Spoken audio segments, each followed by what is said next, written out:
Mi gobierno, sí. Mi gobierno, sí lo digo. Bajo mi gobierno se terminó ETA, se entregó ETA, se rindió ETA. Sí, lo digo y lo afirmo. Y lo sé. Es a la vez un proceso de negociación, pero a la vez es un proceso policial, a la vez es un proceso social, pero un proceso que ha llevado a que hoy pueda existir pues tensión política como en otras comunidades, pero ya no está el contexto de la violencia, aunque sé que habría gente que me lo discutirá, pero lo que nadie me discutirá es que no es por lo menos lo que había entonces. Creo que eso no habrá nadie que lo pueda discutir, cualquiera que sea su tendencia. Pero quizá para entender el proceso del año 2004 para adelante, merece la pena una pequeña referencia a esta etapa de la que estamos hablando, el proceso del 97-98, durante el gobierno Aznar. Yo no lo viví, sé que durante un tiempo el Partido Popular no le gustaba recordarlo porque negaban la mayor, como no había habido ninguna negociación, pero ahora que ya, digamos, hay videotecas y se pueden, yo creo que ahora ya no lo negarán. Muy buenas noches. La banda terrorista ETA, en un comunicado que publica este jueves el periódico Euskadi Información, ha anunciado el inicio de un alto el fuego indefinido a partir del 18 de septiembre. Nunca antes la banda terrorista había decretado un alto el fuego con este carácter, con carácter indefinido. Euskal Herria egoera dauden aukerak eta subiranotasunarantz abiatzeko maila kontutan hartuz, Euskadi eta askatasunak bere aldetik modurik gabeko eraso armatuen etenaldi orokor bati ekiteko asmoa jakinarazten du. Autorizado contactos con el entorno del movimiento vasco de liberación. Entiendo que el primer Aznar, el de la primera legislatura, pues sí en un momento entendió que podía haber un final dialogado. Es verdad que Aznar, curiosamente, tenía un perfil muy llamativo, una persona que había sido víctima de atentados de ETA, que acaba de ver una ofensiva contra concejales del PP con el símbolo del asesinato de Miguel Ángel Blanco, que tanto daño había hecho a la izquierda abertzale, porque curiosamente ese asesinato anunciado parece ser que dolió mucho más a la sociedad que otros crímenes similares que había habido antes. Y en ese momento, curiosamente, cuando más se hubiera justificado una ofensiva de cierres, de asfixia, es cuando al revés. ¿En qué punto estamos? ¿Cómo está ese proceso? Después de llevar 30 años soportando el terrorismo, la violencia, llevar 9 meses sin un asesinato, sin una muerte, es un cambio muy importante. La paz no tiene precio, pero la paz sí tiene la determinación del trabajo por ella y tiene claramente la determinación de facilitar cosas, de ser generoso y de tener un espíritu abierto y una mano tendida a que esa situación de paz pueda consolidarse y podamos disfrutar todos de ella, y muy especialmente los españoles, todos que viven en el País Vasco. Hay avances en la paz y sobre todo yo tengo una determinación muy firme de consolidar la paz. Yo siempre tendré una actitud de generosidad, de mano tendida y de espíritu abierto para consolidar las posibilidades de paz. Así no existe ningún preso vinculado a la organización ETA fuera de la península. Todos los presos que había en las islas han sido trasladados a la península. Todos. Se hace un proceso de negociación muy breve, pero que sirve para que las autonómicas del 98 y las municipales del 99, la nueva marca, Euskadi Rock, que podría haber caído por el tema de Miguel Ángel Blanco, sube, porque parece ser que la gente ve con muy buenos ojos esa nueva izquierda abertzale que parece que está dispuesta a negociar con Aznar. Luego un año va a cambiar todo, pero tú estás siguiendo información desde la Moncloa en ese momento, pero creo entender que también hubo una ilusión parecida a la que hubo luego en el 2006, pero en este caso era más un espejismo. Sí, bueno, es curioso porque sí, yo en esa época estaba de corresponsal político, bueno, estuve muchos años de corresponsal político en la Moncloa y me tocó íntegra la etapa de Aznar y íntegra la etapa de Zapatero y un poquito el final de la etapa de Felipe González, ¿no? En esa época, en la época de Aznar, fíjate, incluso había sensibilidades distintas dentro del gobierno, ¿eh? Yo creo que Aznar estaba más dispuesto que Jaime Mayor Oreja. Yo también tenía en aquella época mucha relación con Jaime Mayor, y que era ministro del Interior. Jaime era más escéptico, mucho más escéptico. Él le atribuyen que la llamó tregua trampa, no sé si es verdad, pero le atribuyen a eso. Lo dijo reiteradamente. El espejismo en el que estamos, al final se demostrará que exactamente es eso. Y eso sí que lo puedo decir desde la información del Ministerio del Interior. Estamos mucho más en la trampa que en cualquier otra cosa, ¿no? Ánimo, entusiasmo y optimismo, pero no me sale. Ya desde pequeño, en el colegio, me señalaban con el dedo y decían, mira, el triste. Lo dijo reiteradamente y luego, claro, acertó además. Es que el tiempo luego le dio la razón. Aznar, yo creo que Aznar previó, o sea, sobre todo yo creo que el esquema de Aznar era, hombre, después de lo de Miguel Ángel Blanco, que hubo una movilización social sin precedentes, yo creo que él pensó que ETA estaba muy debilitada y que se iba. Y que si se hacía algún movimiento, igual eso facilitaba. Y él sí quería aparecer como el pacificador del País Vasco. Él, para Aznar no hubiera sido, bueno, a cualquier dirigente político, ¿no? Aunque luego en clave se ha demostrado, en clave electoral, eso se rentabiliza muy poco, pero hombre, Aznar sí lo buscaba, ¿eh? Y yo creo que ahí desoyó a Jaime Mayor y fue un poco más por su cuenta. Tenía, por otro lado, otra persona de mucha confianza, que era Javier Zarzalejos, que también es vasco, sigue estando con él en FAES. Y Javier era... Bueno, Javier siempre ha sido un tío muy frío, le traté mucho en esa época. Era muy frío, pero bueno, yo creo que él no perdía la esperanza. Estaba dispuesto a arriesgar, cosa que Jaime no. Entonces... Batasuna está interesada en que se le reconozca como interlocutor político, mientras que el gobierno y el presidente Aznar había autorizado conversaciones con el único propósito de verificar las posibilidades que había de que ETA pasara de un cese indefinido de su actividad terrorista a un cese definitivo. Bueno, se lanzaron ellos dos, sobre todo Javier tuvo mucho... Bueno, Javier le puso en contacto a Aznar con las fuerzas vivas de Euskadi, en fin. Y yo creo que Aznar sí tuvo cierta ilusión en resolverlo esto por la vía dialogada, o por lo menos encauzar por la vía dialogada, y evidentemente en esa apuesta Mayor tuvo razón, porque ETA necesitaba la tregua como agua, estaba muy debilitada, muy desprestigiada socialmente por el asesinato de Miguel Ángel Blanco y la reacción que había habido, y le vino muy bien para rearmarse. O sea, al final fue de un tiempo, fue una tregua que yo creo que duró, fue de septiembre, voy a hacer memoria, creo que fue de septiembre del 98 y estuvo todo el 99. No hubo hubo pequeñas cosas, pero ningún asesinato, y creo que rompe tal la tregua ya en enero, o sea, fueron 14, 15 meses sin muertos. Fue una tregua, hombre, era la primera vez que durante 15 meses ETA no mataba, desde la época de Franco, vamos, ¿no? Entonces, bueno, yo creo que eso existió, es decir, que Aznar creyó posible. Lo que pasa que luego también había otra cosa, es decir, a ETA no le interesaba tanto en aquel momento la actitud del gobierno central, del gobierno del Partido Popular, le interesaba llevarse al PNV y al gobierno vasco de su lado. De hecho, tenían un pacto previo a las conversaciones con Aznar, tenían un pacto previo, y la tregua vino de ese pacto previo de todos los partidos nacionalistas, incluido el PNV. O sea, era un poco lo que rompía el espíritu de Ajuria Enea, porque aparecía el espíritu de Lizarra, Estella. Toda Ajuria Enea, porque exactamente no tuvieron en cuenta ni al PSOE ni al PP. El proceso de diálogo y negociación puede propiciarse con conversaciones multilaterales que no exijan condiciones previas infranqueables para los agentes implicados, a fin de que el diálogo pueda producirse.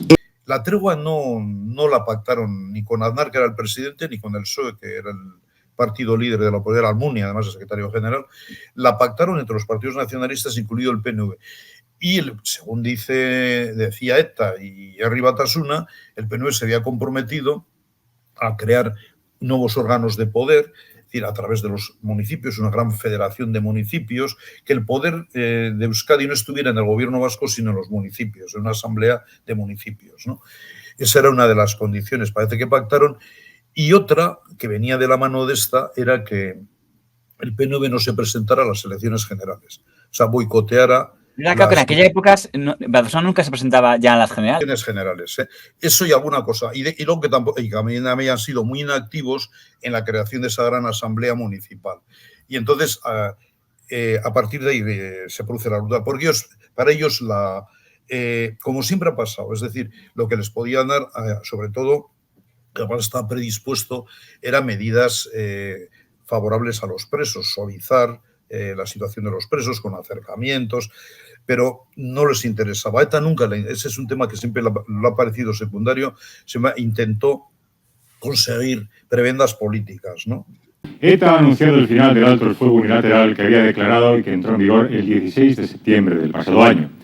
En una declaración que publica el periódico Gara, la organización terrorista señala textualmente que a partir del próximo viernes, 3 de diciembre, queda en manos de ETA hacer saber a los comandos operativos cuándo comenzar a realizar acciones.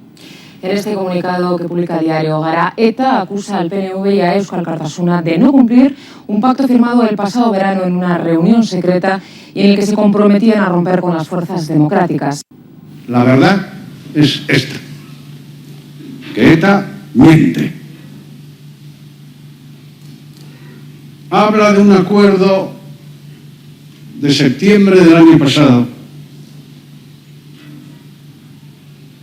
previo al alto el fuego, que dice que fue aceptado y firmado por nosotros, por los nacionalistas, y que después no ha sido cumplido. Entonces, el gran objetivo de ETA no eran los presos, el gran objetivo de ETA era avanzar en la soberanía, ¿no? Como ellos decían, y una era conseguir que el PNV no se presentara a las elecciones generales, que rompiera con España, vamos a decir, y por otro lado se crearon nuevos organismos en la comunidad vasca. Al no cumplirse eso, rompe y pasan de Aznar. O sea, y de hecho le mandan una carta a Aznar, me acuerdo ya en el verano, a finales del verano del 99, en la que más o menos le dicen que esto se está acabando, ¿no? O sea, me acuerdo que la leyó. Yo estaba el primer día del curso político, lo solía hacer en un pueblo en Castilla, en la provincia de Valladolid, que es donde él pasaba las vacaciones. Se va a Quintanilla, Donésimo, me acuerdo, y allí nos leyó el comunicado que le había mandado ETA a Aznar, ¿no? Donde anunciaba ya que se rompía, ¿no? Pero el eje del pacto de Lizarra fue un eje entre nacionalistas. Era un papel secundario el del PSOE y el del gobierno del PP, ¿no? Pero hay una cosa interesante y además pone en foco de un aspecto social del que me gustaría preguntarte tu opinión, que es cuando hay las primeras elecciones que hay después de esa ruptura de tregua en el 2001, creo que son, que es un momento en el que ETA ha hecho una ofensiva muy bestia, asesinando a Fernando Buesa, al senador de la calle, sí. Muchos concejales del PP, el presidente del PP de Aragón, tal. El 21 de enero de 2000, ETA rompe la tregua, asesinando en Madrid con un coche bomba al teniente coronel Pedro Antonio Blanco García. Mi marido iba a buscar al general siempre a la esquina de su casa. Llegaba el coche y recuerdo que el general me contaba siempre que le decía: entra en el coche, Pedro, no me esperes fuera, que el coche está blindado. Pero es lo mismo, un profesional no hubiera entrado en el coche esperando al general sentado. En la calle Virgen del Puerto, esquina a la calle Pizarra, ha muerto una persona, es un varón de mediana edad. Tenemos alguna hipótesis que estamos barajando, pero lógicamente en estos primeros momentos y para no crear una inquietud no nos atrevemos a decir nada todavía. Estamos confirmando, hay una persona que no ha llegado a su despacho, pero bueno, tampoco podemos saber si puede estar en otro lugar. Yo pensando que a la televisión no la habrían dejado pasar porque habían acordonado la zona, puse la televisión y no me di cuenta que la televisión se quedaba encendida y fui a vestirme. Y en ese momento el niño dijo: han dicho el nombre de papá. La identidad de la persona muerta es el teniente coronel de Intendencia de Estado Mayor, don Pedro Antonio Blanco García. Pasaron 5 minutos no más, sonó de nuevo el teléfono. Era una amiga y yo, según estaba hablando con ella, llamaron a la puerta de casa. Entonces la dije: te cuelgo, Lola, ¿por qué no llaman a la puerta de casa? Y entonces ya era el jefe de mi marido. Cuando en casa de un militar entra el jefe, es que algo ha pasado. Informazio. Barkatuko dezute momentu bat. Cuidado, oye. Sí, pero...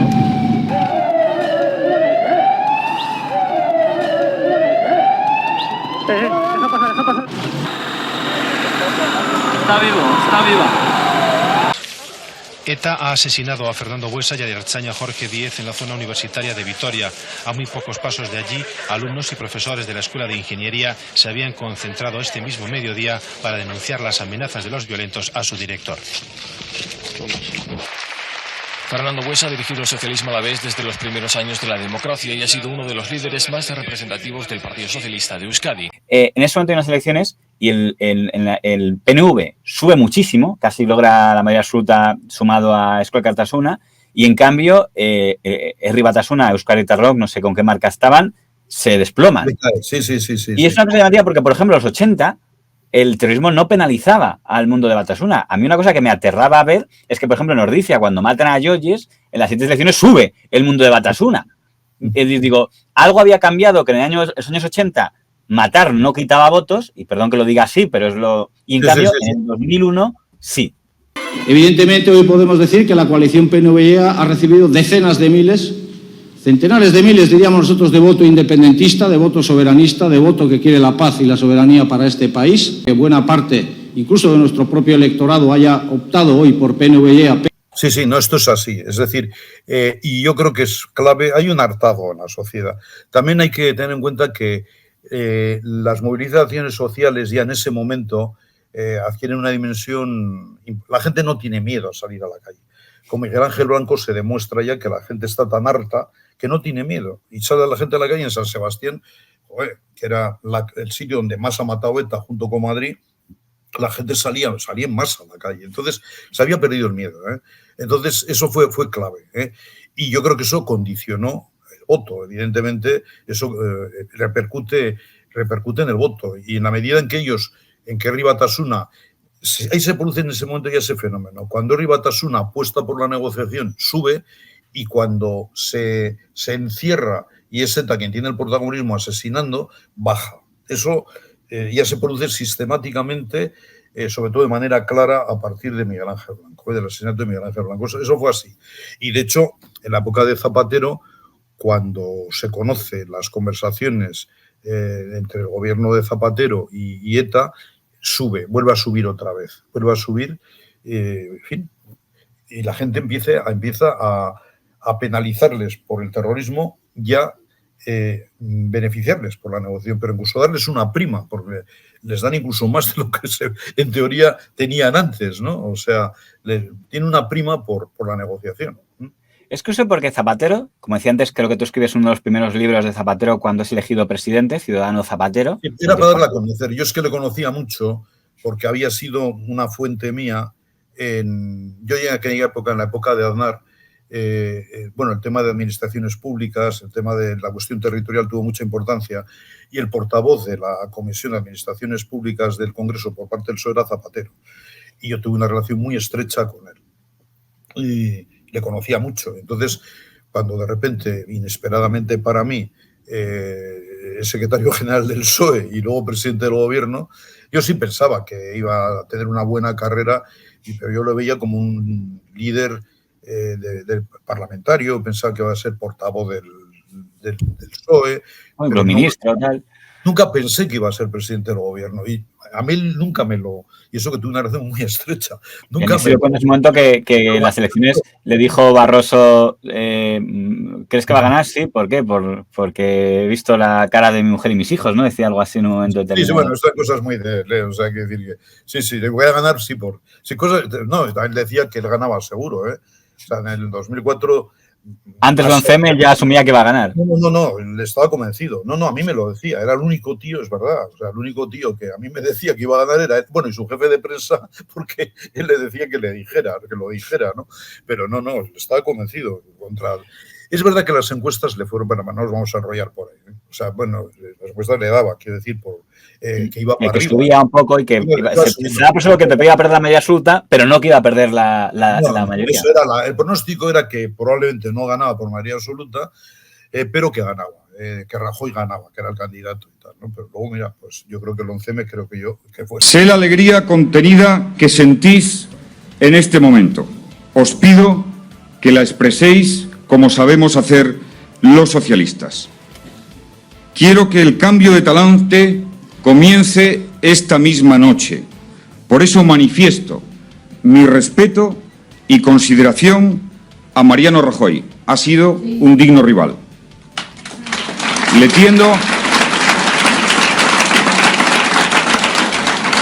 tiendo la mano desde ahora mismo.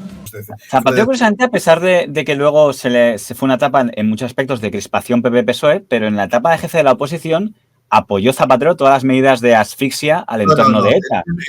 Él en ese sentido tuvo un comportamiento como opositor ejemplar. De hecho, en el libro yo le pongo muy bien. Ese libro que está escrito, se titulaba Ciudadano Zapatero, yo lo publiqué. Él fue elegido presidente en abril del 2004, ese libro lo publiqué en septiembre. O sea, que solo contaba los 100 primeros días, o sea, la época feliz, ¿no? Es decir, que todas las medidas, hablamos antes del cierre de Egin, pero de extras por amnistía, CAS, bueno, y de Batasuna, que fue la más importante de todas, fueron respaldadas de consenso PP-PSOE. Bueno, pues esos 100 primeros, bueno, exacto. Hicieron el pacto antiterrorista, lo apoyó, no solo lo apoyó, es que lo promovió. Creo que es un buen acuerdo para los españoles, creo que es un acuerdo que abre un camino de esperanza y creo que es un acuerdo que sobre todo deja muy claro una cuestión. ETA no tiene ninguna esperanza de conseguir a través de la violencia ninguna modificación de lo que es el marco democrático y de la convivencia y de los valores de la libertad. O sea, fue Zapatero el que le pidió a Aznar que hiciera un pacto antiterrorista, que él estaba dispuesto a apoyarlo, ¿no? Y fueron los promotores, Zapatero y luego el pacto por la justicia también. Eso Juan Fernando López Aguilar, que era su ministro de Justicia, pactó con Michavila, ¿no? O sea, con José María Michavila, que era ministro de Justicia, hizo un pacto por la justicia. Él inauguró una oposición, por así decirlo, constructiva, que él llamaba, ¿no? Oposición útil, ¿no? Con esta ley no se persigue y, en consecuencia, no resulta posible ilegalizar un partido por las ideas que defiende o por los fines que preconiza. Y se atreve a decirlo, y otras enormidades, el PNV, que lleva más de 22 años gobernando y teniendo mayoría en un Parlamento, donde toda la oposición, donde toda su oposición tiene que llevar escolta, donde se sienta en la Comisión de Derechos Humanos quien ha sido uno de los jefes de los terroristas, Josu Ternera. Señora Anasagasti, eso no es una democracia de baja calidad, eso es simplemente una vergüenza. Una vez más, Batasuna se ha situado del lado de la violencia y del crimen, y no del lado de la democracia, de la libertad y de la vida. Por tanto, creo que es momento no de sacar pecho ni de arrugarse. Es momento para aplicar las leyes de nuestro país con firmeza y serenidad, a través del consenso y con todas las garantías jurídicas.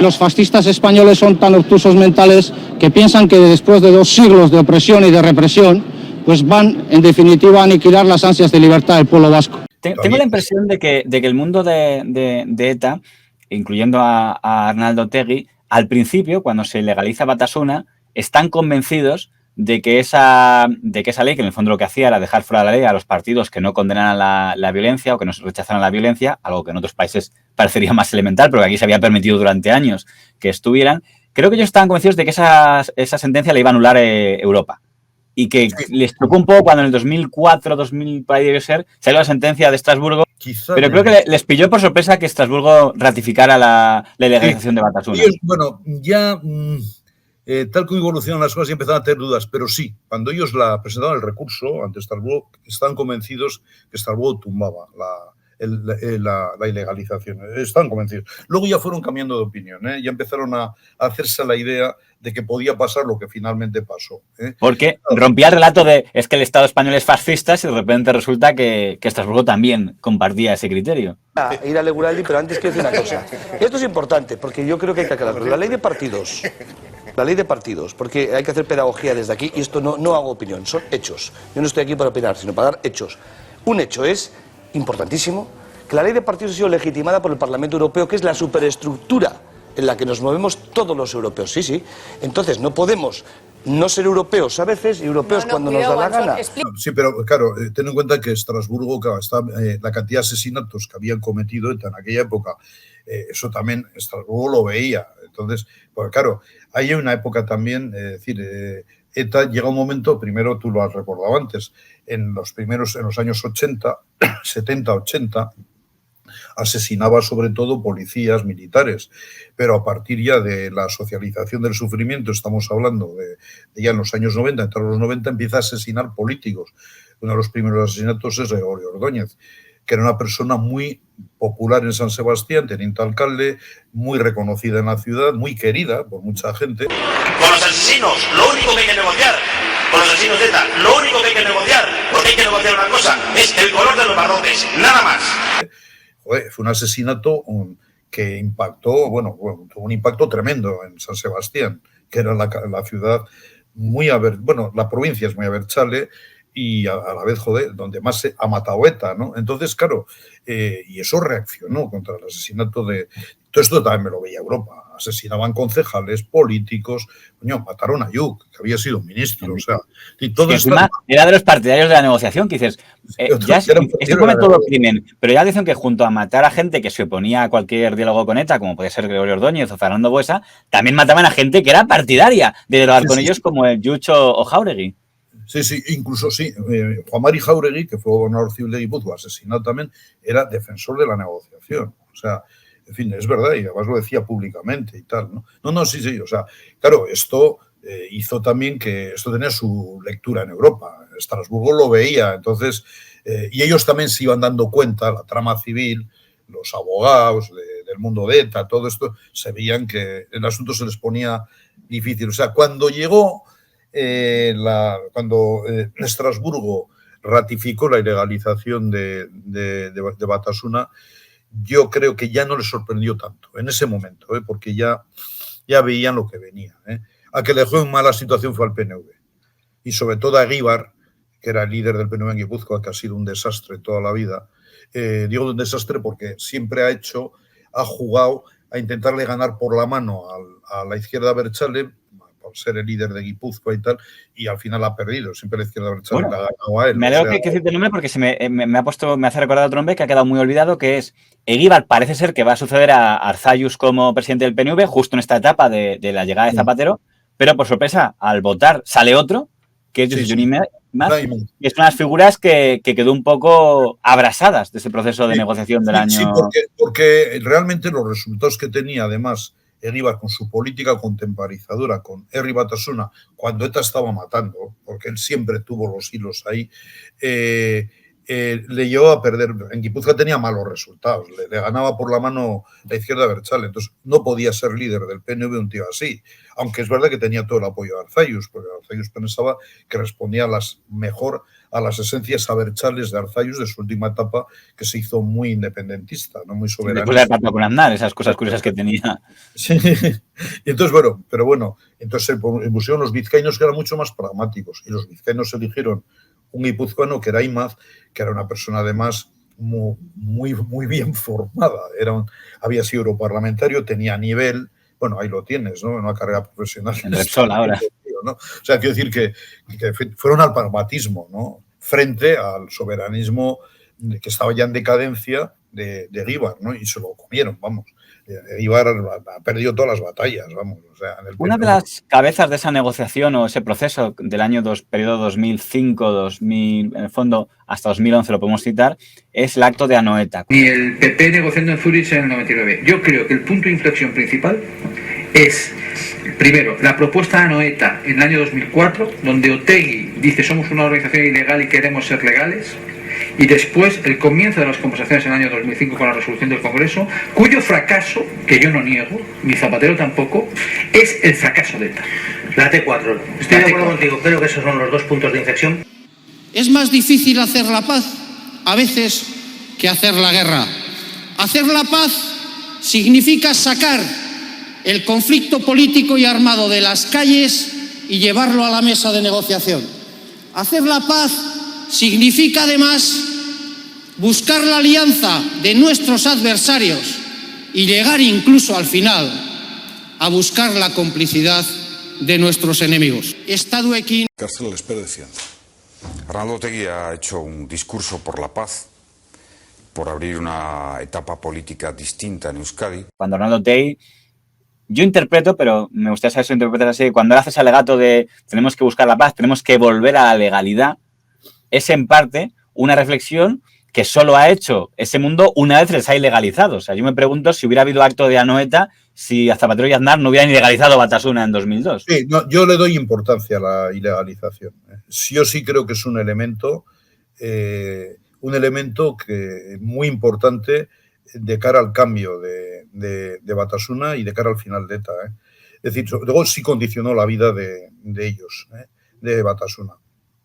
Además fue el elemento al final clave. Lo único que se negoció para que ETA, para que Batasuna fuera legal, lo único que se negoció fue su legalización.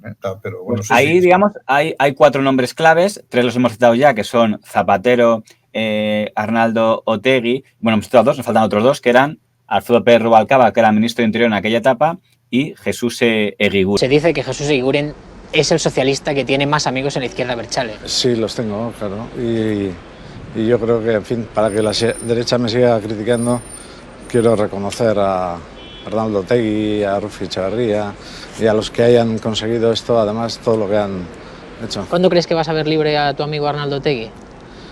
Pues... bueno, amigo, entre comillas. Bueno, ha sido amigo político para hacer lo que hemos hecho. Previo a las conversaciones oficiales, él por su cuenta ya llevaba varios años hablando con Otegi en un caserío. Mucho caserío, sí.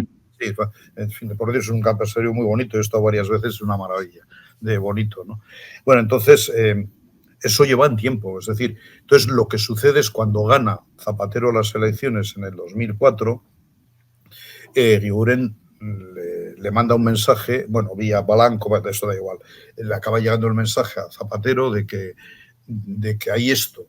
Entonces Zapatero y Rubalcaba tienen que decidir si lo cogen o lo dejan. Y bueno, hablan con Eguiguren, nunca habló Zapatero con Eguiguren, el que hablaba con Eguiguren a Rubalcaba, y dicen, bueno, parece que puede venir una tregua, o sea, podemos conseguir que ETA pare durante un tiempo y que se hagan unas conversaciones y bueno, vamos a intentarlo. Lo había intentado Aznar, también Felipe, nosotros también. O sea, vamos a ver qué pasa. Además, ETA ahora sí que está más débil, mucho más débil, porque había, de hecho, al poco de, en el 2004, ellos conocen esto en el 2004, pero no se pone en marcha esto hasta el 2005. Pero en el 2004 hay un acontecimiento muy importante que la Guardia Civil le da una importancia tremenda, que es la detención, es la llamada operación Martín Alonso. Miquel Ancha, Amboto. Eso es. Es que hay, aparte de un depósito de armas impresionante, que hay una documentación impresionante. O sea, tenían todo el archivo, ¿no? Amboto y Miquel Ancha, ¿no? Estamos conociendo los detalles y nuevos datos de la operación que ha permitido la detención de la cúpula de ETA en Francia. Los expertos en lucha antiterrorista aseguran que la detención de Ancha y Amboto es la más importante en los últimos 12 años, porque ahora la banda se ha quedado sin sus máximos responsables y quizá tenga más complicado reclutar nuevos miembros.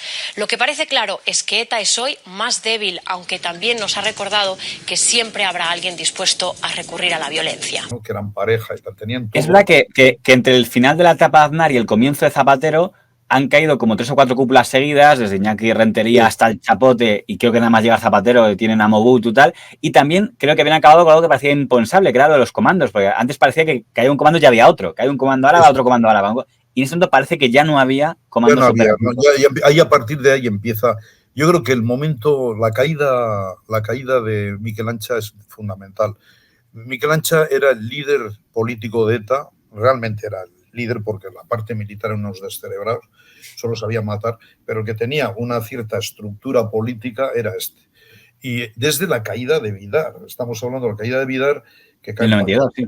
Estamos hablando del año 1992, creo que es. 92. Había sido jefe de ETA político, o sea, realmente el jefe real de ETA era él, desde el 92 hasta el 2004, 12 años, que es toda esta etapa de la socialización del sufrimiento, cuando ETA pega el salto y empieza a asesinar a figuras de la política, del periodismo y tal, ¿no? Entonces, él es el líder político, ¿no? Es el que quiere echar de Euskadi a quienes no sean nacionalistas, todo esto, y Lizarra es en la época de Miquel Ancha, ¿no? Y aunque no quisiera... Ancha, y yo cambia vertiginosamente. ETA se queda descabezada, ¿eh? Y aunque no me gustaría politizar el tema, pero me llama la atención que en todas las demás treguas, que decir que ni siquiera me consta que cuando estaba Felipe González negociando en Argel, y mira que hablamos de la Alianza Popular del señor Fraga, ellos pusieron demasiadas trabas al tema. ¿Por qué el señor Rajoy, que tenía fama de moderado, que podía ser puesto la medalla conjunta? Decir, oye, este proceso de negociación es herencia de la lucha conjunta que hemos hecho PP y PSOE, que hemos asfixiado a ETA, le hemos dejado sin comandos, le hemos dejado... y ahora por eso ya el último paso es dialogar ese final. Y en vez de eso el PP... con las víctimas, es cierto que están en ese momento con el PP, deciden a la calle en contra de ese proceso de diálogo y vamos a... ETA, que estaba prácticamente derrotada y desaparecida, Zapatero la ha salvado. Porque ETA va a sobrevivir en el Parlamento Vasco. Zapatero, con ello, ha renunciado a la derrota incondicional y ahora buscando el pacto, el acuerdo y además, de manera inexplicable, después de lo que ha ocurrido, pagando un precio por adelantado. Hay quien empezó con el GAL y terminó negociando. A presentarnos como esto es algo negativo. Esto es algo, se empieza a vender la idea que compra una parte de la sociedad, que a lo mejor había argumentos para ello, que era decir, no, dialogar ahora con ETA es darles el triunfo a ellos, que es algo que hizo que ese proceso fuera mucho más crispado que todos los de antes. Sí, bueno, yo creo que fue un error claro para mí, del Partido Popular, el haber pasado el enfrentarse a la política de diálogo. Primero, vamos a ver, por razones un poco de coherencia, es decir, lo habían hecho todos habían dialogado. Entonces, no valía el argumento dogmático de con los terroristas no se negocia, no. Tú has negociado también con los terroristas. Arriola no había participado ahí, Javier Zarzalejos. Arriola y incluso el secretario de Estado, Martí Fluixá, el propio Javier Zarzalejos, estuvieron sentados con ETA, ¿no? Y el argumento dogmático no me vale. O sea, no me vale, porque tú has hecho lo mismo y Felipe González también lo hizo. Me puede valer un argumento pragmático, decir, oye, si me demuestras que no... Pero caramba, en aquel momento... ETA está muy debilitada, ha caído Miquel Ancha, está muy debilitada, ¿eh? O sea, llega la tregua con el agua al cuello. Entonces, lo que sí hacen en esa tregua, primero, la aceptan negociar para que haya tregua, pero también la orden que da Rubalcaba, que es ministro del Interior, automáticamente, en cuanto empieza el diálogo, la tregua, Rubalcaba pasa a tener un protagonismo, ya lo tenía en la sombra, pero hoy lo acaba de consagrar, por así decirlo. Lo que hace es decir a la Guardia Civil y a la Policía Nacional que no bajen el pistón, o sea, que sigan investigando y que sigan deteniendo, o sea, es lo primero que hace, aunque se diga lo que se diga en la mesa de conversaciones, ¿no? Y lo hacen, porque habían aprendido de la época de Aznar, que aquel diálogo, es verdad que bajaron la guardia, un poco confiados, hubo cierta confianza, hombre, tampoco al 100% la bajaron, pero la bajaron bastante y ETA se rearmó. Entonces, el primer objetivo era que ETA no se rearme. Entonces, y a continuación sí entraron en el diálogo y pensaron que podía servir, porque eso, si el Estado dice que no, o el gobierno dice que no al diálogo, ellos se reafirman, ¿no? Ellos... y ante su clientela política nos rechazan, nosotros queríamos hablar, nosotros queríamos la paz. El tema es, vamos a ver, una cosa que Zapatero, Rubalcaba y Eguiguren tenían muy clara, cosa que en el PP nunca la han tenido tan clara, es la lucha por la opinión pública. O sea, es decir, el mundo Abertzale... la batalla del relato, ¿no? Sí, y sobre todo el clima de opinión. O sea, tener en cuenta que tú tienes que dar la imagen y te sientas a hablar con ellos para dar la imagen de que tú quieres la paz.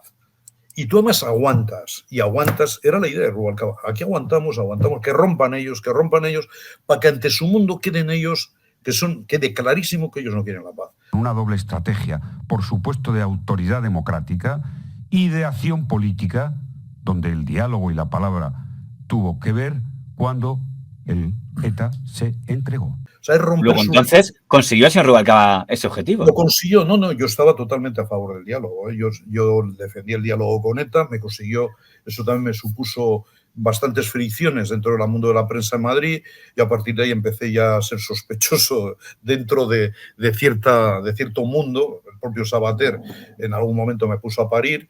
Bueno, he visto que doña Cayetana Álvarez de Toledo le ha mencionado en algunos artículos que ha escrito con cierta frecuencia como alguien del relato zapaterista, por así decirlo. Sí, bueno, pero yo, no zapaterista, a mí Zapatero no me cae mal, evidentemente ya te lo he dicho, y por qué no me cae mal, pero también hay cosas que no me gustan, pero bueno, o sea, pero yo creo que era coherente con lo que yo pensaba. Es decir, vamos a ver, para mí un elemento clave, que para mí es la clave de muchas cosas, es el Pacto de Ajuria-Enea. O sea, para mí todo empieza con el Pacto de Ajuria-Enea. Es decir, ETA es una relación terrorista, sí, pero también es política. Entonces, no basta la batalla policial, clave, por supuesto, pero también hay que dar una batalla política. Y la batalla política es una batalla de opinión. Hay que ganar la batalla de opinión del mundo Abertzale. O sea, no es por nosotros ya, los nuestros, los demócratas, ya estamos. O sea, pero es su mundo. Hay gente que te la puedes atraer o puedes conseguir que presiones sobre ellos para que terminen. Es decir, eso es algo que el PP nunca lo trabajó. O lo trabajó insuficientemente. Tampoco quiero ser un dogmático, habrá quien lo haya pensado, pero ese mundo no lo trabajaron. El PSOE sí. Bueno. Y ya con el Pacto de Ajuria-Enea, el Pacto de Ajuria-Enea era el pacto de nacionalistas y no nacionalistas, de una puñetera vez, porque el nacionalismo le costó enfrentarse con ETA. Esto nos daría para otra charla larguísima de por qué tal, pero era así. Hasta el año 1988, con el Pacto de Ajuria-Enea, no se consiguió que el nacionalismo vasco, el PNV, el nacionalismo moderado, se pusiera contra ETA. O sea, no se consiguió. Y eso fue fundamental. Y fue fundamental para ganar la batalla de opinión. A través del Pacto de Ajuria-Enea se consiguió que hubiera primeras grandes manifestaciones contra ETA. Empieza ahí y culmina con Miguel Ángel Blanco, pero empieza ya en el 88 una manifestación que no se había visto en Bilbao en la puñetera vida contra ETA. Se llenó Bilbao en el 88. O sea, ya había habido con Ryan antes, ¿no? Pero esa fue fundamental. O sea, creó un clima movilizó la opinión contra el terrorismo, ¿no? En la calle, ¿no? Se le empezó a quitar la calle a la izquierda Abertzale, que la dominaba. Eso es un dato fundamental.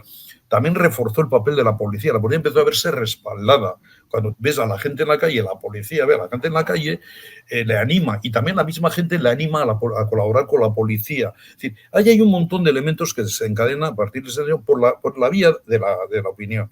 Entonces, en esto Zapatero y sobre todo Rubalcaba, que para mí es la mente que detrás está guiando el proceso de diálogo, son los que consiguen que sirva para algo, ¿no?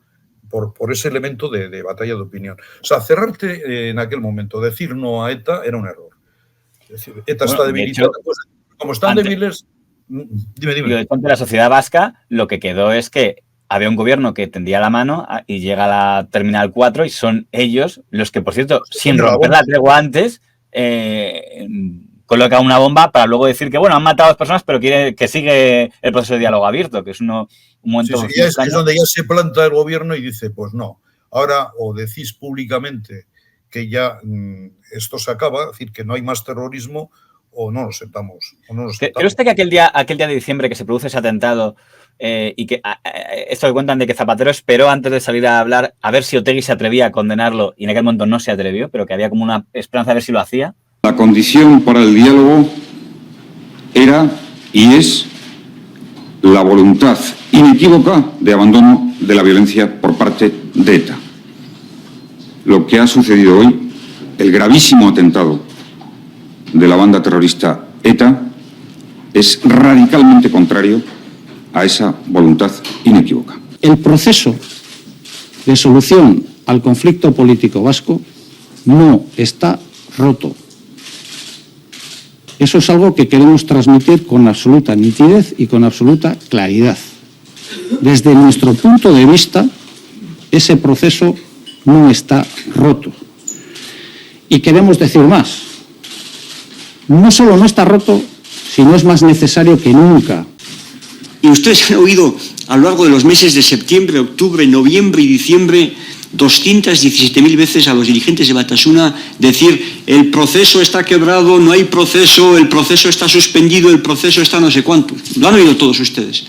Pone ETA una bomba de 500 kilos o no sé cuántos, mata a 2 personas y el proceso está más vivo que nunca. ¿Pero nos hemos vuelto todos locos o qué? Por tanto, hasta que en el futuro no exista una voluntad inequívoca, no habrá ninguna posibilidad por parte del Gobierno de aproximar ningún diálogo con la banda ETA. Bueno, yo me acuerdo que ese día hablé con él. Yo no sé si le dio tiempo a pensar muchas cosas porque estaba destrozado. O sea, yo creo que estaba noqueado. Yo no sé si mi respuesta sería, yo no sé si le dio tiempo a llegar a pensar eso. Es posible que lo pensara, pero en aquel momento el que estaba un poquito, en aquel momento que respiraba un poco era Rubalcaba, que fue el que dijo: hasta aquí hemos llegado, esto se acaba, etcétera, etcétera, ¿no? Usted comenta luego se retomó indirectamente a Gómez Benítez, hubo contactos con ellos, siempre con la condición de que solo se sentarían a hablar oficialmente si se comprometían a no utilizar nunca más la violencia, ¿no? O sea, que fíjese, el ambiente en ese momento había siempre sido muy duro para el PSOE porque se les había presentado como cómplices de ETA desde los medios cercanos a la oposición. Habían hecho gestos como el de la foto de Patxi López. El PSE cree que si Batasuna ha sido parte del problema, ahora debe ser parte de la solución. Que si hasta hoy han sido parte del problema, queremos que formen parte de la solución. Solo siendo una formación legal tendrá posibilidades de ser en el futuro interlocutor político con todas las consecuencias y en todos los ámbitos, también en la futura mesa de partidos. Y evidentemente son ellos los que tienen que tomar sus propias decisiones para que esto sea posible. Porque, como ya hemos dicho reiteradamente, ni la ley de partidos va a desaparecer, ni las condiciones democráticas van a cambiar. Con dirigentes, pero a nivel político-jurídico no se relegalizó Batasuna ni se quitó la ley de partidos, que es lo que ellos querían. Tampoco creo que se reagruparan presos como se habían hecho, o acercaran presos como se han hecho etapas antes, pero comentas tú que unos momentos clave es cuando en una negociación, en vez de aparecer Josu Ternera, aparece López Peña Thierry. Yo recuerdo perfectamente, me acuerdo perfectamente de esa noche que me llamó Jesús y me dijo: ha venido uno nuevo, y le dije: ¿ha llevado la voz cantante? Me dijo: sí, se ha presentado vagamente, ¿sabemos quién es? No. Y entonces le pregunté 2 cosas, 2. Le pregunté: ¿ha hablado mucho de política? Y me dijo: sí. Y le dije: ¿ha dejado hablar a Josu Ternera? Y me dijo: no. Cogí el teléfono, llamé a Zapatero y dije: esto ahora sí que se pone mal del todo. Sí, exacto, sí, porque ellos mismos tienen una pelea entre ellos. Es que era lo bueno del proceso de diálogo es que también exacerbaba las contradicciones entre ellos. Había un sector que quería terminar y otro que no. Y evidentemente esa pelea se produce, porque el que había negociado con Eguiguren, el acuerdo de tregua era Ternera. Y en aquel momento, bueno, Ternera estaba queriendo acabar. Y entonces hizo concesiones, ¿no? Concretamente, la concesión clave era que se separaba la negociación política de la negociación entre gobierno y ETA. Este es un elemento fundamental para entender lo que pasó. Y ese fue un logro del gobierno socialista, ¿no? de Zapatero y de Rubalcaba. Es decir, se separaba. ETA no se sentaba con los políticos. ETA solo hablaba con el gobierno de los temas policiales. O sea, por ejemplo, de cómo dejar las armas, qué hacemos con los presos, lo uno por lo otro. Pero la negociación política, los partidos, o sea, en su momento, ¿no? Ese es un elemento clave porque Ajuria Enea había acordado separar lo político de lo vamos a decir, de lo militar o de lo...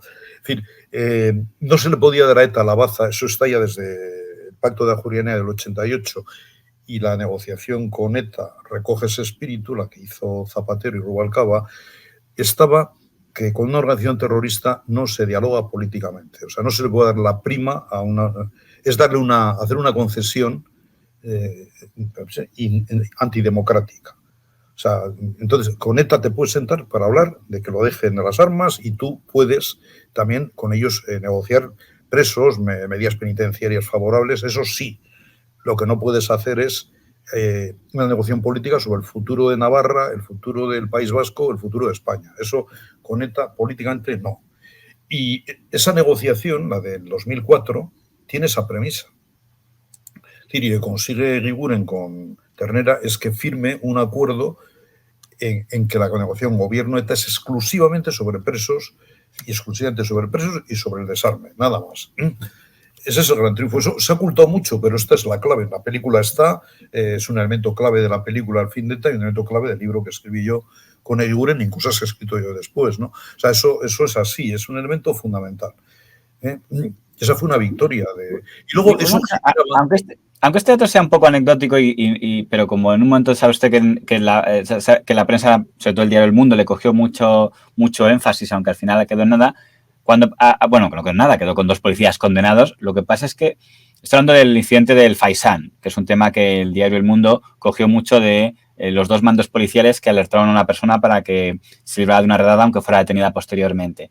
A mí de este episodio lo que me impacta es que si era dentro de la política estratégica de un gobierno que, visto los resultados ahora, parece que no iba muy desatinado, me da un poco de reparo, esto es quizá muy subjetivo, que 2 policías acabaran condenados, porque no creo que esos 2 policías fueran precisamente gente afín a ETA, y me despierta cierta duda que esas 2 personas acabarán condenadas en el caso del Bar Faisán. Hubo chivatazo, eso el tribunal lo da por probado, pero no fue una acción para favorecer a ETA. Pamiés y Ballesteros pretendían, dice la sentencia, que no se entorpeciera el proceso que estaba en marcha para el cese de la actividad de la banda. Les condena a ambos a 1 año y medio de cárcel, Pamiés como autor material y Ballesteros como cooperador necesario. Quiero decir que respeto la decisión del tribunal. He oído en algún medio de comunicación que va a haber un recurso al Supremo, por tanto será el Supremo el que tenga la última palabra. Yo fui el que puse el micrófono en el coche del Bar Faisán. Yo fui el que puse la cámara. Yo fui el que descubrí todo el entramado del Bar Faisán. Y había que aclarar todo el texto. Sin embargo, la lucha política convirtió el Bar Faisán en una comedia que costó la carrera profesional a 2 policías que habían dedicado toda su vida a luchar contra ETA, que usted se refiere al que avisa a Enrique Pamiés, y que estuvieron procesados, condenados y tuvieron que irse a su casa. O sea, ahora está sucediendo lo contrario, señor del PP. ¿Se ha dado usted cuenta que ahora son los del Partido Socialista que están a ustedes machacándoles con este tema? ¿Y por medio qué hay? Policías. Policías.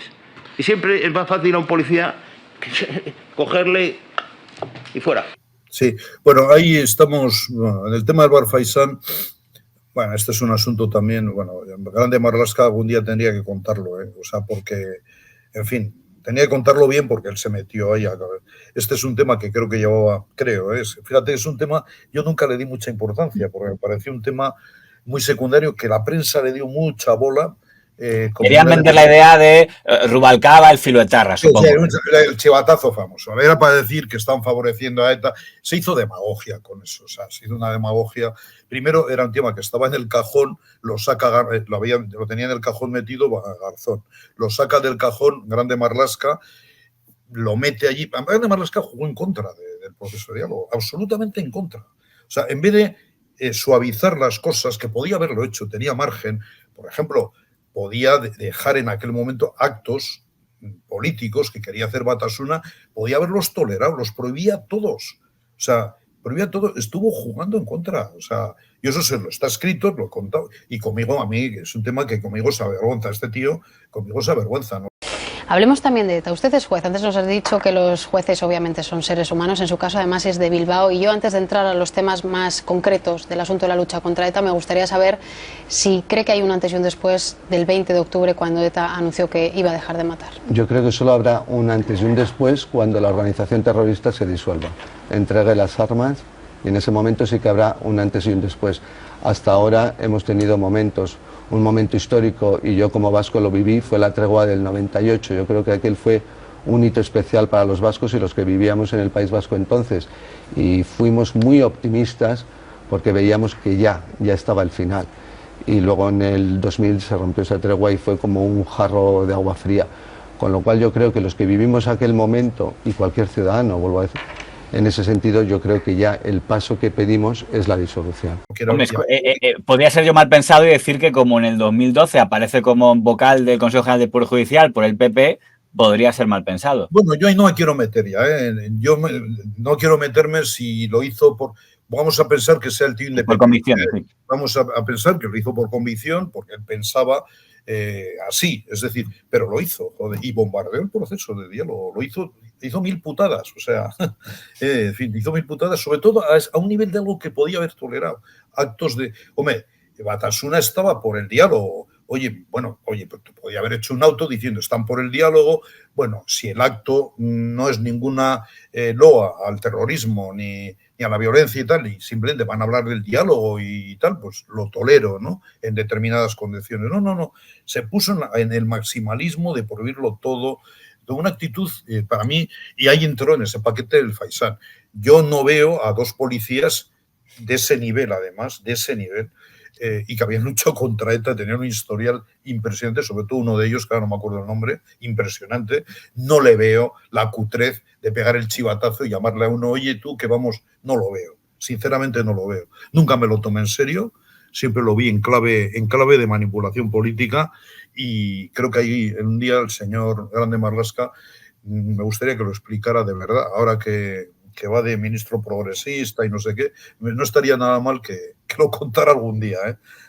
Pues el último episodio por el que quería preguntar este proceso, el penúltimo en cierto modo, es las municipales del año 2011. A mí me impactó como aquí ya tenía una edad y yo ya seguía los medios, que en enero de 2011 yo veo en el telediario a Rufi Echevarría en una rueda de prensa diciendo que acatan la ley de partidos. Esos estatutos se elaborarán de conformidad con los requisitos establecidos en la citada ley.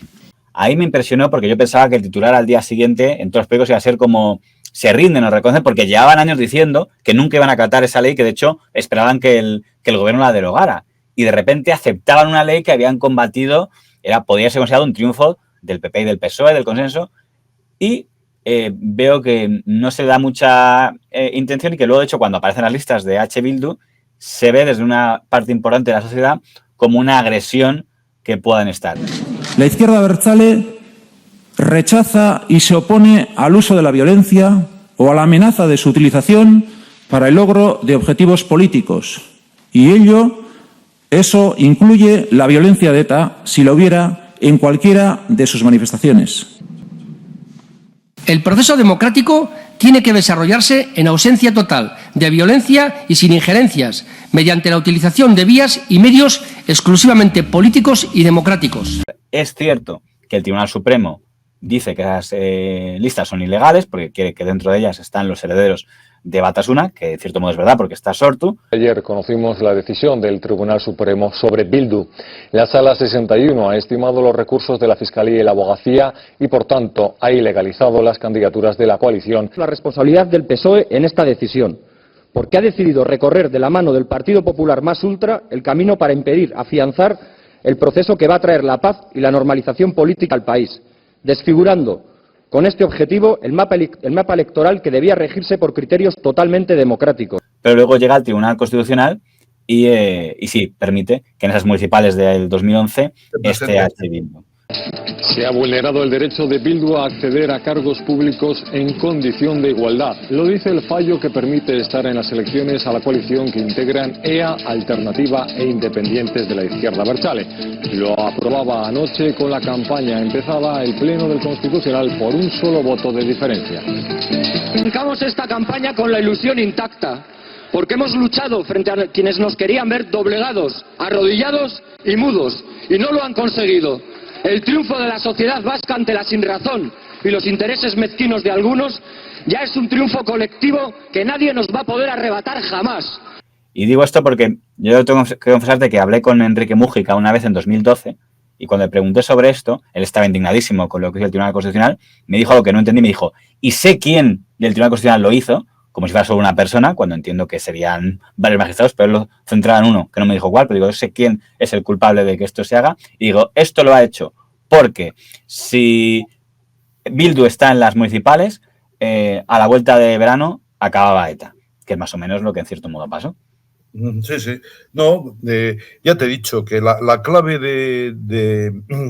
la clave del proceso de diálogo, la única concesión que hizo el gobierno fue el Tribunal Constitucional, pero el gobierno evidentemente dejó claro que estaba a favor de la legalización de a través de Rubalcaba y tal, claramente lo hizo, ¿no? Fue la única concesión que hizo. Pero, hombre, merece bien la pena, ¿eh? Es decir, porque a fin de cuentas lo que quería el Pacto de Ajuria Enea, y nos remontamos al año 88, que es el origen de todo, el Pacto de Ajuria Enea lo que proponía era que acabe el terrorismo y que los independentistas defiendan en el Parlamento su ideología. La Constitución, es decir, no es una cuestión militante, permite eso, o sea, permite que los independentistas, aunque la Constitución no defienda el separatismo, sea sí, pero que pueda formar parte de las instituciones. Que gente defienda. Bueno, eso está en el Pacto de Ajuria Enea, que fue, para Rubalcaba era su ley, o sea, el referente legal, bueno, no era una ley, era por ejemplo, unas directrices políticas, fue ese. Entonces, eso es lo que se hizo. Es decir, se hizo el Pacto de Ajuria Enea. Se cumplió el Pacto de Ajuria Enea. Si estos señores están dispuestos a presentarse como partido y renuncian a la violencia, y lo dice claramente, incluso la ETA, en el texto parece que renuncian incluso a la violencia de ETA. O sea, entonces, bueno, pues ya está, lo hemos conseguido, ¿no? Entonces, el Constitucional, evidentemente, yo creo que la votación es apretadísima, creo 6-5 o algo así. En fin, solo creo que fue muy apretada porque el PP ahí jugó muy fuerte en contra, y el gobierno también por su lado trató de condicionar, claro. Ya no sé si hubo conversaciones secretas, probablemente alguna llamada telefónica que otra habría por un lado y por otro, pero evidentemente sí sé las posiciones públicas y evidentemente estaban ahí.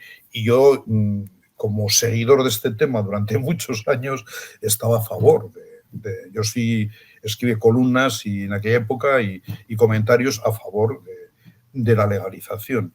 La defendí. Nunca entendí la actitud tan beligente, por ejemplo, González Pons fue uno de los tíos que más se opusieron y más más insultaron y más brocha gorda metió, ¿no? Entonces, a mí la cosa que impactó es que, por ejemplo, Jesús Eguiguren, que era presentado como el amigo de Otegi en muchos medios, a mí me ha impactado cuando él comentaba cosas como que negociando con López Thierry le dijo lo de cómprate una corbata negra, ¿no? ¿Es verdad que cuando se rompen las negociaciones con ETA, en este caso con Thierry, te recomienda que te compres una corbata negra?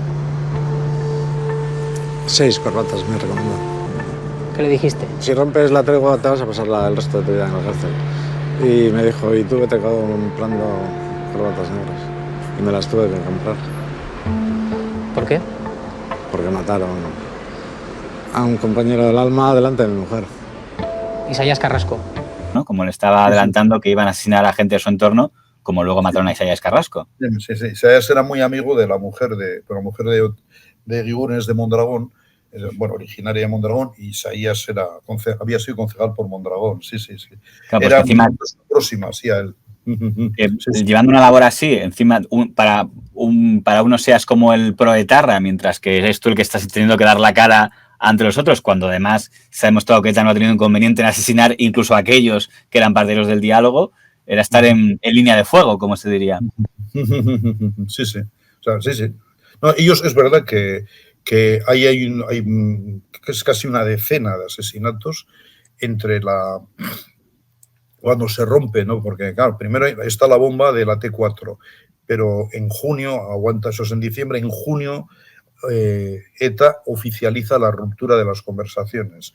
El gobierno aguanta todo ese tiempo, como te he dicho, para que quede claro que es ETA la que rompe. O sea, es ETA la que rompe para que luego esto lo tenga que dirimir con su propia gente, porque es verdad que dentro de la izquierda... Bueno, de hecho, Rubalcaba siempre decía, ¿no?, que hay una foto que le impresionó mucho, que es el día de la bomba de la T4.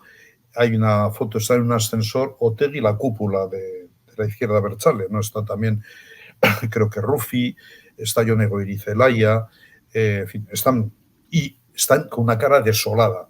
Dice, ahí me di cuenta, Rubalcaba siempre decía, ahí me di cuenta que en este momento la izquierda abertzale rompe con ETA. Y es que ahí rompieron con ETA. Ahí empezaron a exigirle a ETA que lo dejara, por activa y por pasiva. Me da impresión, pero esto es subjetivo, me da impresión de que Arnaldo Otegi, cuando aparece como portavoz de Batasuna en el año 1998, cuando llega, no creo que él en ese momento, en realidad, es una opinión mía, mientras más la tuya, mandara de verdad. Creo que él no toma el mando hasta esta etapa en la que estás diciendo que es cuando ya de verdad deja de ser como el emisario de los de Francia a tomar el mando él. No, sí, yo creo, vamos a ver, ellos hacen con el control de ETA, lo llegan a tener. Primero, bueno, quien ha mandado desde la cárcel mandaba a Otegi, o sea, en la izquierda abertzale, su correa de transmisión, y esto lo soy testigo porque yo hablé mucho en aquella época con ellos, era Rufi Echeverría. Rufi, que no le gusta nada hablar con la prensa, yo le hice 2 entrevistas, ya no sabía responder, me daba papeles, me decía, oye, saca de aquí lo que te dé la gana, esto es lo que pienso yo, ten y tal, ¿no? Porque era muy torpe, no estaba acostumbrado, los medios le ponía muy nervioso, ¿no? Pero bueno, Rufi fue su hombre, como mientras estaba en la cárcel, el que funcionaba, el que le representaba y hablaba con quien tenía que hablar, era Rufi Echeverría, ¿no? Entonces, él mandó un montón, pero es verdad que a ETA la llegan a controlar. Hay una especie como de entente no pactada, pero, por así decirlo, implícita. O sea, más o menos es, nosotros, la izquierda abertzale, presionamos Otegi, Rufi y compañía, presionamos a ETA para que acabe, hacemos declaraciones para que terminen y tal, y la poli les da más hostias que hasta arriba, ¿no? Que es cuando caen las cúpulas. O sea, después de la T4... Primero López Thierry, luego cae Cherokee... En todas, o sea, en ese momento eso no está todavía bien contado. Yo creo que hay tienen todo a favor. Yo creo que hay mucha gente, ETA ya no tiene ningún apoyo, incluso dentro de la izquierda abertzale. Yo creo que empieza a contar, gente empieza a decir a la policía esto, lo otro. O sea, la policía empieza a tener un montón de información. Luego también sus medios técnicos, Rubalcaba insistía mucho en los medios técnicos, habían mejorado muchísimo. O sea, los medios electrónicos de captación le ganaban a ETA. ETA también los utilizaba, pero los medios de la policía, de la Guardia Civil eran mucho más sofisticados. Es decir, que esa decadencia de ETA ya absoluta se produce en todos los frentes.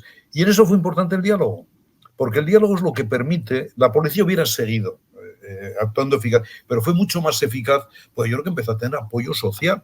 Yo creo que la gente le contaba a la policía. Ya terminando, cuando en octubre de 2011 sale el comunicado de fin, es la que usan la palabra definitivo de la violencia, en los medios se ve una vez más 2 relatos antagónicos. Y hablo solo de Madrid, no hablo de Euskadi. En Madrid ves, me acuerdo que se ve que el Francino en la SER hasta se emociona diciendo por fin la noticia que queríamos haber dado siempre. Espera un momento, esto sí que es. ETA anuncia el cese definitivo de la violencia. ETA anuncia el final de la violencia. En un comunicado difundido esta misma tarde, la banda ha anunciado el cese definitivo de su actividad terrorista después de 43 años, lo que supone una de las noticias más importantes esperadas de la democracia. Quedémonos con el hecho positivo de que es un gran día para los miembros de las fuerzas de seguridad y los cargos políticos y militantes que vivían amenazados de muerte, que ahora podrán disfrutar de aquello sin lo que la mayoría de los españoles jamás nos hemos imaginado vivir. La tranquilidad es salir a la calle sin temor a que alguien te dé un tiro en la nuca o te ponga una bomba en el coche. Y en general, también es un gran día para todos los ciudadanos vascos, especialmente para los que se han visto obligados a vivir fuera de su tierra, que por fin podrán decir en público lo que piensan en privado sin temor a verse amenazados. ¿Ya no veis, amigos? Esta es la España que nos deja Zapatero. Ha mandado al paro hasta los de ETA. Rajoy, Rubalcaba, todos los líderes políticos están de acuerdo en una cosa, es el fin de ETA y es una derrota sin paliativos de la banda asesina, una victoria sin paliativos del Estado de Derecho y sin concesiones. No podemos olvidar a los que se han dejado la vida, para que podamos además vivir lo que estamos viviendo, tarde y noche para la historia en este 20 de octubre en el País Vasco y en España. Tras este anuncio importantísimo y sin ambigüedades excesivas en el comunicado, por supuesto prudencia, pero ETA abandona la violencia y la muerte tras 50 años de terror. Victoria para la democracia.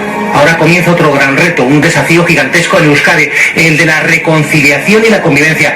Pero ahora, por fin, en España y en Euskadi, sin ETA. En fin, yo creo que hoy es un día en el que todo el mundo debería estar muy alegre y no poniendo demasiadas pegas. Siempre, ¿no? Del fin de la violencia de ETA, pero aparecen, en su momento tenían mucha fuerza las tertulias de las 10 de Telemadrid, de Intereconomía, de BO7, diciendo, no, este comunicado es el triunfo de ETA, porque han vendido su relato, han triunfado, el Estado se ha rendido, vuelven a estar las instituciones.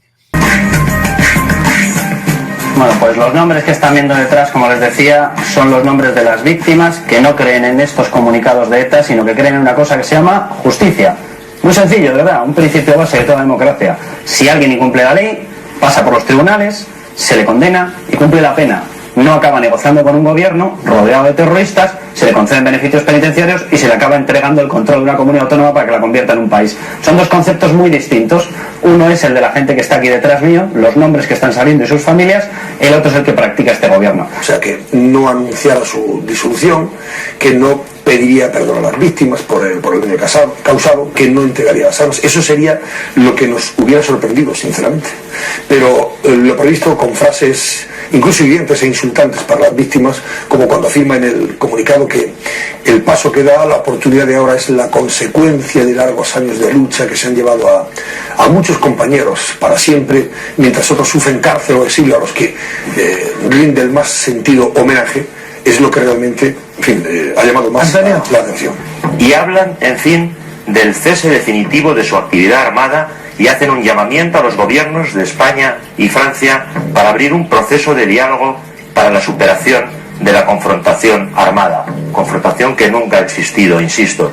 No hablan ni de su disolución ni de la entrega de las armas.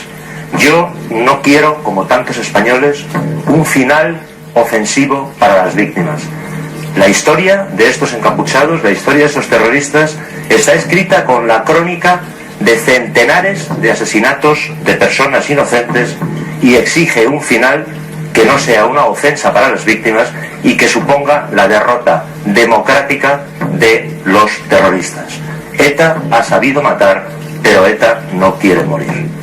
Sigo sin entender muy bien cómo una banda terrorista y un gobierno pretende hacernos creer que un comunicado de unos señores encapuchados es el aval de una democracia. Yo no lo entiendo, me imagino que ustedes tampoco. Dice que es definitivo. Ya, sí, pero con condiciones. Pero perdón, lo dice ETA. Y por tanto, como mientras lo diga una banda que se dedica a matar, yo no me creo absolutamente nada mientras eso no se corrobore con el paso del tiempo suficiente. A partir de aquí no hay buenas noticias. No es una buena noticia que ETA no se disuelva. No es una buena noticia que ETA no entregue las armas. No es una buena noticia que ETA siga insistiendo en la existencia de un conflicto vasco que es un invento. Jamás ha existido un conflicto jurídico-político en el País Vasco. Lo que ha existido es un conflicto derivado de que unos señores que tenían una ideología muy concreta, que además lo dicen, se han dedicado a matar. Ese es el auténtico y verdadero conflicto. No es una buena noticia que ETA ensalce como caídos por la patria a una serie de personas que a lo mejor han contribuido a matar a otras personas. No es una buena noticia que ETA se olvide de los 800 y pico asesinatos cometidos. No es una buena noticia que ETA no pida perdón a las víctimas. Aquí me preocupa cómo vamos a gestionar los demócratas, el Estado de Derecho, el señor Rajoy, el señor Rubalcaba, las Cortes, el Rey. ¿Cómo vamos a gestionar salir de este atolladero para siempre? ¿Cómo significa conseguir que ETA realmente consume su entrega de las armas y su disolución? Ese es el objetivo prioritario. Segundo objetivo prioritario, las víctimas y el resarcimiento moral, material, político de las víctimas. Es decir, que las víctimas sientan, como tú has dicho muy bien esta noche, que van a estar arropadas siempre. ¿Es el fin definitivo de ETA? No, en absoluto. En absoluto. ETA ha triunfado en toda la línea. Los postulados de ETA han triunfado en toda la línea. Hoy tenemos un nivel de independentismo y un nivel de soberanismo no solo en Vascongadas, sino en Cataluña y en Galicia, gracias a que ETA lleva actuando 50 años en España. Gracias a que el Estado, algo que ningún ciudadano, repito, ningún ciudadano mínimamente conocedor de la teoría y de la praxis del Estado puede entender cómo una banda de asesinos es capaz de poner de rodillas al Estado. ETA ha podido con el Estado porque tiene complicidades políticas. Tú que habías seguido tan de cerca este proceso, ¿qué pensaste cuando viste que en Madrid aparecía este doble relato donde, no quiero estigmatizar, pero podríamos pensar que otra vez aparecía PP-PSOE en la sombra de estos dos relatos mediáticos? No, vamos a ver, yo estoy al margen de las siglas ahí, ¿no? Yo tengo mi experiencia muy larga. Y bastante, y desde primera fila. Estuve en Euskadi en los momentos difíciles, los años 80, los 70, estuve en el Pacto de Ajuria Enea, lo seguí de cerca y, en fin, tengo mi criterio y hay momentos que, bueno, no quiero farolear, pero hay momentos que me di cuenta que sabía más que algunos de los protagonistas que estaban en el ajo, ¿eh? O sea, entonces, tengo ahí una trayectoria. Entonces, yo tenía mi propio, lo que quiero decir es que tenía mi criterio. Y mi criterio siempre voy a lo mismo. El Pacto de Ajuria Enea fue clave. Las bases del Pacto de Ajuria Enea son las que se llevan 30 años después, o 25, al final de ETA. O sea, y hay el que hace ese papel, el que lo tiene más claro que nadie, es Alfredo Pérez Rubalcaba. Siempre, porque lo decía siempre. O sea, era, en fin, la lucha contra el terrorismo era no solo una lucha policial, también era una lucha de opinión. En lo policial, en España se fue de más a más, poco a poco, ¿no? Pero la eficacia policial fue creciendo paulatinamente. Va paralelo también a la actitud de Francia, como todos sabemos. La colaboración francesa también en la época de UCD es nula o escasísima. Empieza a mejorar con González, pega otro salto cualitativo con Aznar y en la época de Zapatero ya es absoluta. O sea, es decir, todo esto son muchos frentes, ¿no? Está el frente internacional, Francia sobre todo, está la policía, están los jueces con la ilegalización que fue un acierto, pero no hay que olvidar el proceso de diálogo, porque el proceso de diálogo sirvió para dividir al mundo de ETA entre los que querían acabar, sobre todo los políticos, y los terroristas, los militares. O sea, bueno, los otros también eran terroristas porque les ayudaban, nos habían ayudado, pero los militares, ese enfrentamiento se favorece también, es decir, se favorece también por el diálogo. O sea, si no hubiera habido diálogo, ese frente hubiera sido más monolítico. O sea, el diálogo es el que propicia que Otegi, porque Otegi dice, bueno, tengo una salida, este gobierno me da una salida, me da la legalización. Oye, pues mira, y ETA no tiene futuro, eso le anima. Si no hubiera habido esa salida, o sea, si Otegi no hubiera visto que el gobierno le ofrecía una salida, la legalización, no hubiera tenido un aliciente para enfrentarse con ETA. O sea, esto es lo que la derecha no quiere ver. O sea, bueno, la derecha. Una parte no quiere ver. Pues, pero bueno, algún día lo tendrá que ver. Algún día se dará cuenta. Porque es parte, no es la única, es decir, es todo. Es decir, no puedes decir que ETA acabó solo por eso. ETA acabó por, sobre todo, la policía, los jueces, la ilegalización, Francia, el cambio social que hacíamos antes, pero me queda una última pregunta que es sobre dos personajes que hemos citado reiteradamente. Uno es si te parece que acierta el señor Rodríguez Zapatero cuando hace poco en la COPE recordaba que fue con su gobierno con el que acabó ETA, porque en cierto modo se puede decir que él rompió el discurso de la izquierda de Chávez, rompió el discurso de es que el Estado se niega a negociar, pues con la estrategia de diálogo rompió ese discurso, con lo cual acierta en que ese papel, se le podrá criticar por otras cosas, pero sí acierta él cuando se atribuye ese papel. Y otro, en el caso de Otegi, si él será capaz en algún momento, tengo claro que otras figuras de H. Bildu, que es algo más que Riva Batasuna, porque H. Bildu es bastante más amplio, llegará a atreverse a dar el paso, él y los que vienen de lo que antes se llamaba Sortu, a dar el paso de decir, oye, ya podemos decir públicamente que condenamos o esto siempre estuvo mal, o eso quizás es algo que tenía que hacer otras generaciones. Señor Otegi, la primera pregunta. ¿Usted condena el dolor causado por ETA, las víctimas mortales causadas por ETA? Se puede seguir insistiendo en hablar del pasado, pero sobre todo como un intento permanente de bloquear el presente y el futuro. No lo veo fácil en este momento. No lo veo fácil por una razón. Ellos están muy a gusto como están, les está yendo muy bien, o sea, les va muy bien. ¿para qué meterse en ese berenjenal que les va a suponer que una parte de su base se va a cabrear y luego tienen 100 y pico presos en la cárcel, como todos sabemos, que evidentemente no les va a gustar, que digan que lo que hicieron no sirvió para nada. O sea, entonces, no lo veo fácil. Si me preguntas a corto y medio plazo, no lo veo. A la larga lo harán, pero que ese a la larga puede ser ya otra generación. Al final, sí. O sea, al final, no sé cuándo, tendrán que decir que aquello fue lamentable y fue, no solo, decir que fue un crimen, coño, y que fue un error. No solo un error político y un crimen. O sea, entonces, algún día lo tendrán que decir, ¿no? Bueno, hoy en día es cuando se dan condiciones más favorables para eso. Antes había excusas, que si la opresión de Euskadi, que si tal, que yo creo que hoy día está claro que la guerra de ETA fue una guerra de pijos. Eso lo suele decir Ursula Sistiaga, que fue un miembro de ETA. En ETA en los años 80, y él suele decir, esta era una guerra de pijos. O sea, yo puedo entender que haya un movimiento revolucionario en un país africano que se está muriendo de hambre y la gente esté desesperada, pero aquí, con el nivel de vida que tenemos, o sea, vamos, esto es una guerra de pijos. O sea, entonces, bueno, alguien tendrá que decir que fue una guerra de pijos. O sea, empezando por Miquel Ancha, que el primer pijo era él. Pues Luis, muchísimas gracias por este rato. Para mí es que, claro, aparte que me encanta la historia de los medios, creo que encima este aparato queda en la historia y la historia tiene que ser contada por los cronistas que la seguisteis, y muchas gracias por compartir este rato con nosotros. Oye, no, y yo me he quedado sorprendido de lo mucho que sabes. O sea, sabes, te has leído la... Pero gracias a leer a los que lo escribís, si no, no lo podríamos saber. Pasó con mi gobierno, no pasó con el gobierno de Aznar ni con otros gobiernos, o el de Felipe González o el de Rajoy. Pasó. ¿Lo reivindico? Sí. ¿Me siento orgulloso? Extraordinariamente.